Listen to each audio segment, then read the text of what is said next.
बिस्मिल्लाहिर्रहमानिर्रहीम। अस्सलाम वालेकुम नाज़रीन, आप देख रहे हैं मेरा चैनल। और आज मैं एक मौजू पे बात करने जा रही हूँ जो कि है पंजाब में असातिज़ा सड़कों पर हैं, एहतजाज कर रहे हैं और रीज़न जो है वो उसकी मेरे साथ लिशबा आसिफ मौजूद है, हम इनसे बात करेंगे। इशू जो सामने आ रहा है वो ये है कि लीव इनकैशमेंट, पेंशन और ग्रेजुएटी के जो मसाइल हैं, जिसमें लीव इनकैशमेंट बेसिकली हम पूछेंगे अलिशबा से कि ये क्या है। और अलिशबा कवर भी करती रही हैं तो असातिज़ा से और डिफरेंट यूनियन के जो सदर हैं उनसे बात हुई होगी इनकी, तो इनसे पूछेंगे कि बेसिकली ये मसला है क्या और असातिज़ा के मुतालबात क्या हैं, मुश्किलात क्या हैं, उनको कैसे हल किया जा सकता है। काफ़ी अरसे से ये एजुकेशन की बीट मुल्तान शहर में कर रही हैं। अस्सलाम वालेकुम अलिशबा। वालेकुम सलाम। अलिशबा कैसी हैं आप? ठीक है? मैं ठीक हूँ, आप ठीक हैं? मैं ठीक अल्हम्दुलिल्लाह। अलिशबा आप तकरीबन 7-8 दिन से ये चीजें देख रही हैं, कवर कर रही हैं और बीट भी बहुत टाइम से आप ये कर रही हैं, तो आप मुझे ये बताइएगा कि बेसिकली लोगों को नहीं पता होता, लिखा हुआ टीवी पे सब पढ़ रहे हैं, नहीं पता है कि लीव इनकैशमेंट बेसिकली है क्या, जिसपे इतना ज्यादा मसला हो रहा है। अच्छा, इसका बैकग्राउंड ये है कि 16 जून को एक मरासला जारी हुआ था पंजाब हुकूमत की जानिब से, जिसमें उन्होंने कुछ चेंजेस की, लीव इनकैशमेंट ख़त्म कर दी बिल्कुल मुकम्मल, पेंशन और ग्रेजुएटी की कुछ कटौती उन्होंने की, 30% कटौती, इसी तरह कुछ तरमीम की गई। तो उसके बाद से ये असातिज़ा जो है प्रेस कॉन्फ्रेंस कर रहे थे असातिज़ा, और बहुत ज़्यादा कह रहे थे कि ये हमारा हक बनता है, आफ्टर रिटायरमेंट हमने सोची होती हैं चीज़ें। आपने जैसे लीव इनकैशमेंट का पूछा, तो ये लीव इनकैशमेंट बेसिकली ये होती है कि महीने में एक छुट्टी अलाउ है, आप एक छुट्टी कर सकते हैं, साल में बनी 12 छुट्टियां, तो आपकी पूरी सर्विस में जितनी छुट्टियां बनी, अगर आपने नहीं की तो उसके आपको पैसे मिलेंगे।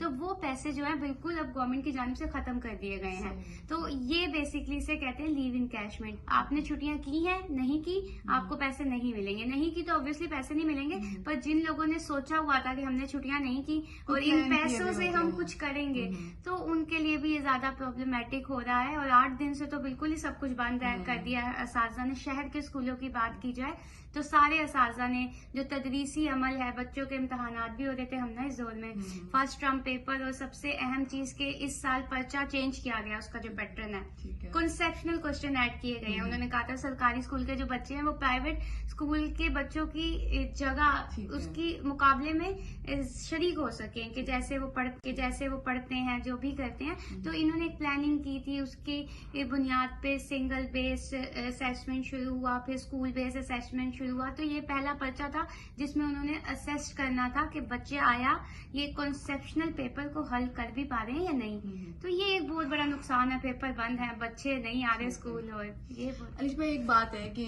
ये मैं डिस्कस करना चाहूंगी, जैसे पेंशन या ग्रेजुएटी, ये इस तरह की ना चीजें होती हैं कि पेंशन आप जब जॉब से आप रिटायर होते हैं तो वो आपका एक समझ लीजिए कि आपके पास फाइनेंशियल स्टेबिलिटी होती है आपकी पेंशन की वजह से।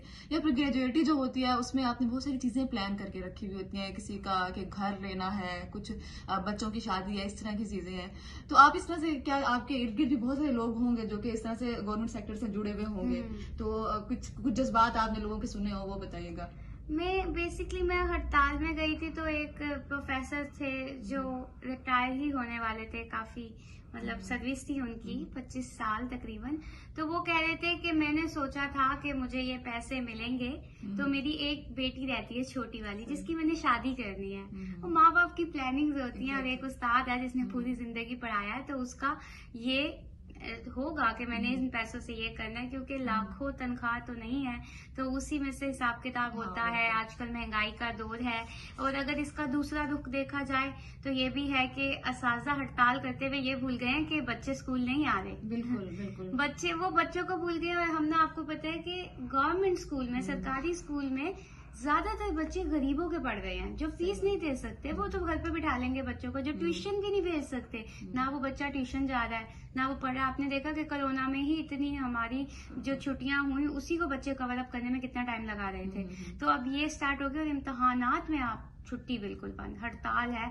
और बच्चे जो हैं और इसमें सबसे अहम पॉइंट ये है कि मुल्तान में कुछ ऐसे स्कूल भी हैं, 4 स्कूल, जहां बच्चों को, जो लेबर बच्चे होता है, दुकानों पे काम कर रहा है, उनको लाया गया था, प्रोजेक्ट स्टार्ट किया गया था, और हम ना उनकी इनरोलमेंट बढ़ाने में एजुकेशन डिपार्टमेंट को बड़ी मेहनत लगी कि आया इनको अब इकट्ठा करना है, कैसे पढ़ाना है। और उनके जहाँ वो दुकानों पे काम कर रहे थे 2-2 घंटे लिए गए हैं, उनके लिए स्पेशल सिलेबस डिजाइन है। बंद होने की वजह से उनको दोबारा लेकर आना मुश्किल हो दोबारा जाएगा। वो हो सकता है कि बच्चों का माइंड बन जाए अब हमने नहीं पढ़ना, ये तो बंद हो गए। क्योंकि माइंड बनाते हुए बहुत टाइम लगता है। आप रोज के 500 रुपए कमा रहे हो पूरे 8 घंटे के, तो वो बच्चा क्यों कहेगा या वालिदैन क्यों कहेंगे हमने पढ़ने भेजना है। बिल्कुल।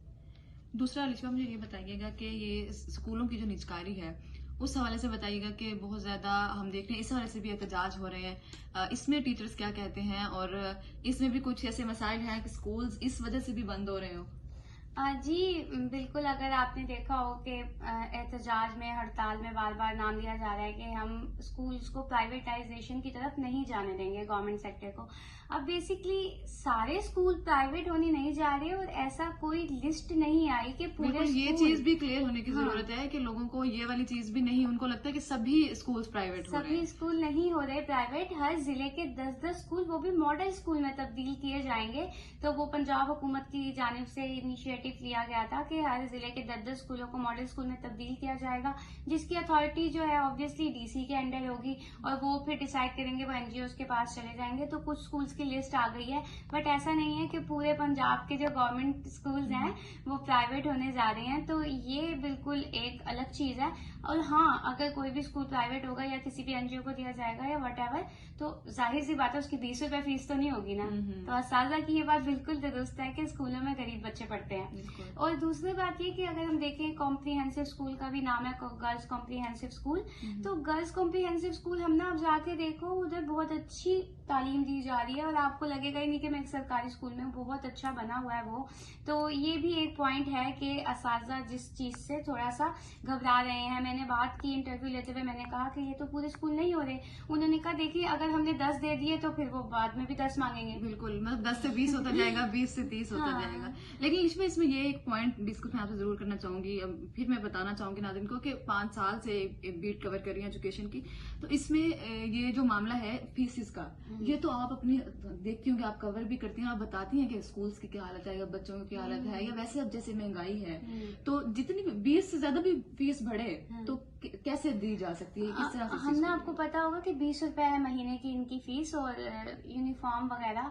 तो यूनिफॉर्म गवर्नमेंट स्कूल्स की जानिब से नहीं दिया जाता, सिर्फ किताबें और ये खर्चा होता है कि भाई 20 रुपए फीस है। तो यूनिफॉर्म, ऐसे बच्चे भी स्कूलों में आते हैं जिनके पास यूनिफॉर्म लेने के पैसे नहीं है, तो टीचर्स अपनी मदद आपके तहत उनको यूनिफॉर्म लेकर देते हैं। तो आप फीस की बात कर रही हैं, 500 भी फीस हो जाती है, वो तो भरेंगे ही नहीं आपको। मैं समरा स्कूल होता था, अभी वो यहाँ से शिफ्ट हो गया है, कन्वर्ट हो गया।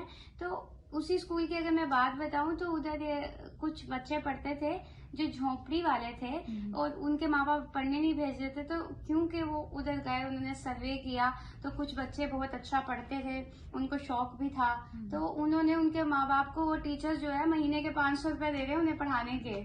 तो आप ये वाला पॉइंट देखें कि वो तो कोई नहीं पढ़ाने के पैसे दिए जा रहे हैं, तो वो अगर जब बढ़ गए तो वो कैसे अपनी जेब से दिए जा रहे हैं, कोई गवर्नमेंट स्कूल या एजुकेशन डिपार्टमेंट नहीं दे रहा, ये टीचर्स करते हैं, जो कि मानने वाली बात है। पर दूसरी पॉइंट ये भी है कि वालिदैन को कहना या हाइप क्रिएट कर देना कि सारे स्कूल प्राइवेटाइजेशन की तरफ जा रहे हैं। आज मैंने एक वालिदा का इंटरव्यू लिया, वो कहती है हम क्या करेंगे, हमारे बच्चे तो जाहिल रह जाएंगे, हम नहीं पढ़ सकते इतनी फीस। तो ये भी एक गलत चीज है कि पूरे स्कूल नहीं होने जा रहे प्राइवेट, कुछ जिले के कुछ स्कूल मुंतखब किए गए हैं जिनको मॉडल स्कूल बनाया जा रहा है। और वो भी वो वाली हाइप नहीं है कि उनकी 4000 फीस हो जाएगी, उनकी 5000 फीस हो। अब हम ना वो कब मॉडल स्कूल में तब्दील होंगे, कब बनेंगे, उसमें थोड़ा टाइम है। हाँ, ये टाइम टेकिंग प्रोसेस है। और तब उम्मीद भी की जा सकती है हालात भी अच्छे हो जाए, हालात अच्छे हो जाए यहाँ। अच्छा, यही बात है कि हम जो चीज रियल है उसको ही लेकर आना चाहिए सामने। अगर कोई अब इतनी हाइप नहीं क्रिएट करनी चाहिए। कितने लोगों में ये चीज की टेंशन होगी, कितने लोग सोच कर बैठ के होंगे कि हमने अपने बच्चों को घर बिठाना, एक माइंड जो बनाया हुआ होगा हमने आगे जाके, क्योंकि वालिदैन का भी माइंड बनाते हुए टाइम लगता है, जो कि एक शहर में रहने वाले या एक जहाँ पर पढ़ाई का बिल्कुल रुझान है, या जहाँ पे स्कूल्स है नहीं है या स्कूल थोड़ी सी जगह पे जो है वो बनाए गए हैं। तो इस तरह से हाइप क्रिएट करने वाली चीजें जो है वो मेरे ख्याल से सामने नहीं आनी चाहिए। और जो मसला था वो अलिशा ने क्लियरली बताया है कि क्या है। इसके साथ ही आज का ये जो टॉपिक था इससे मैं आपसे इजाजत चाहूंगी। अल्लाह हाफिज़।